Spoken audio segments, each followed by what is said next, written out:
Hello, my lovely family and friends, and warm welcome back again. Such a blessing to always come your way with delicious recipes. And today I bring you my Banku mixes. Okay, so I have 3 different Banku mixes to share with you. Just say you're going to be happy today if you're a Banku fan. You don't have a problem. Every corner you are covered because just say the options are plenty. Okay, so let's get into the video. But before then, please like this video, share, subscribe, and put on your notification. If you're new here, welcome. Okay, welcome.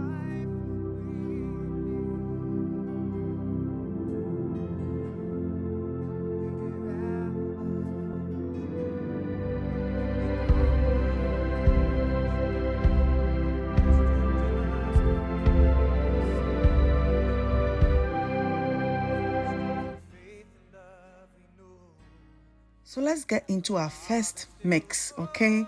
First mix, a tongue twister, first mix. Okay, this is our cassava. I'm going to use cassava and normal corn. Okay, so I will leave the cassava out for 7 days for it to ferment before we come to this bit. Okay, that's what I always do with frozen cassava. Okay, so this is our cassava. It's nicely fermented.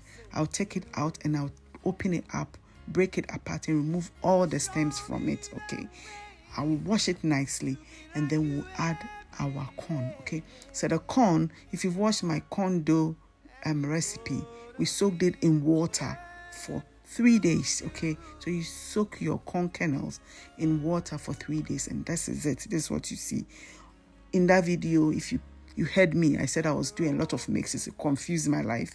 That's what I'm talking about. All these things happen around the same time. So I'm adding some corn to the cassava and I'm going to blend it. Okay. We are going to use the same process I use for my corn dough. My first corn dough, right? I'm going to blend it and I'm not worried about adding water. Before, when I'm blending these things, I'm worried, like, my blender cannot blend it dry like they grind it back home in Ghana, right? So what do? Then I discovered that you can do this. Okay, so you add as much of water as you need for your blender to be able to blend your corn or cassava dough. And then what do? You pour it in a bag. You sit it in a sieve or a colander or sonye or whatever, on a stone, whatever that will make the water come out freely, okay, without worrying and without disturbing it. That is the key. Okay, and then in 3 days time you come and you see that your loose, did you see me put my fingers in it? Yeah, just to show you how loose it is. Okay, your loose mixture has become nice and firm. Okay, so this is the first Banku mix that you pre-make your Banku mix into fire, ready to be cooked. Okay, so it's been 4-5 days. I can't remember how many days. So I think there was 4 days. Yeah, and my mixture, my Banku mix is ready. So you see how it's all like one big block. Yeah, you break it down and see it's nice and smooth. The texture is unbelievable, and that's the water that came out, and it's got starch because it's got cassava in it. Like you can see the starch, the cassava starch at the bottom. Okay, so you pour that one away, and this is our first mix done. Nicely done and beautiful, very delicious. Yeah, so that is number 1 done. We'll set that one aside and then we move on to do number 2. Don't forget, we are making 3 different recipes or combos. Okay, so number 2, we are going to be using maize meal. So you see the yellow and the white, and then our cassava flour to make our Banku mix, and that one is a bomb. So if you don't have all those things that I showed you earlier, you get these ones, especially if you're in a brochure, you see. So your cassava flour. So I'll put the measurements in the description box for you, okay, how much you need.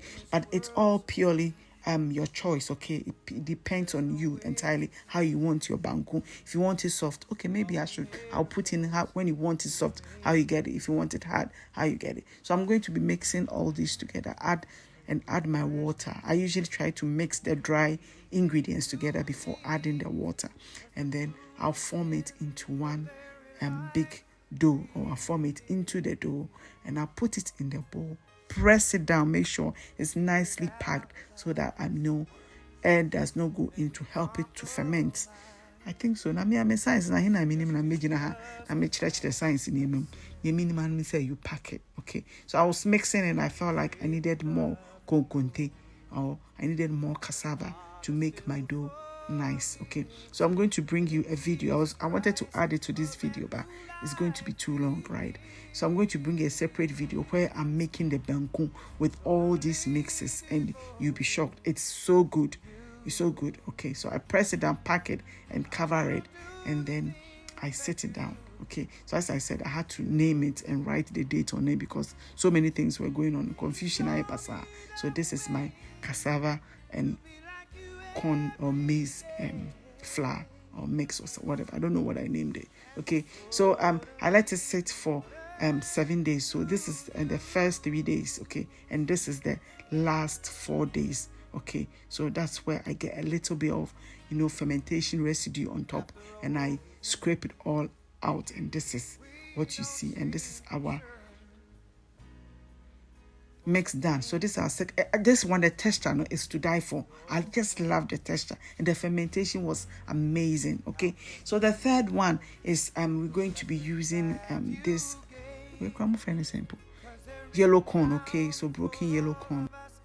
So I'll wash it and I'll soak it in water for 3 days for it to ferment, and then we'll come back and I'm going to be blending this. Okay, so I'll wash it. It's 3 days. It's nicely fermented to my satisfaction, and then I'm going to blend that and I'll add it to our maize meal. Okay, so yes, so I'll add it to our maize meal and then add some cassava dough as well. Okay, so the difference between this one and the previous one is instead of adding the fine yellow maize meal, we are going to be adding the original real proper corn that we've blended. Okay, that one, it gives a very authentic taste. Okay, so with this mixture I could actually get 4, right? I could use proper cassava dough and then add it to the maize meal and then the corn, right? But so you can do that as a 4th one, right? But I didn't think of it. As I'm talking, that's when the thought came into my head. I didn't think of that. I would have done that. So now I'm adding my cassava flour to the mixture. Okay, the reason I didn't add it earlier to the dry ingredients because I had to mix that and take some out, set some aside for another recipe, which I've shared already. Okay, confusion in there was too much, so I'm going to mix it, and here just the satisfaction I get from just mixing it, the texture is just incredible. Okay, right, so I'll cover it and let it ferment. Okay, for how many days? Boom, 7 days. She said 7 days in Kwana fermenting BBR. And look at that. See, Salon will say specimen of beauty. It's so good. All right. Okay, so that is it. That is all done. Simple, fair. So if you love it, whichever you love, just give it a try. Okay, it's so good, and your banku will be. Thank you for joining me, and don't forget to like, share, and subscribe. And I will see you in the very next one. Bye.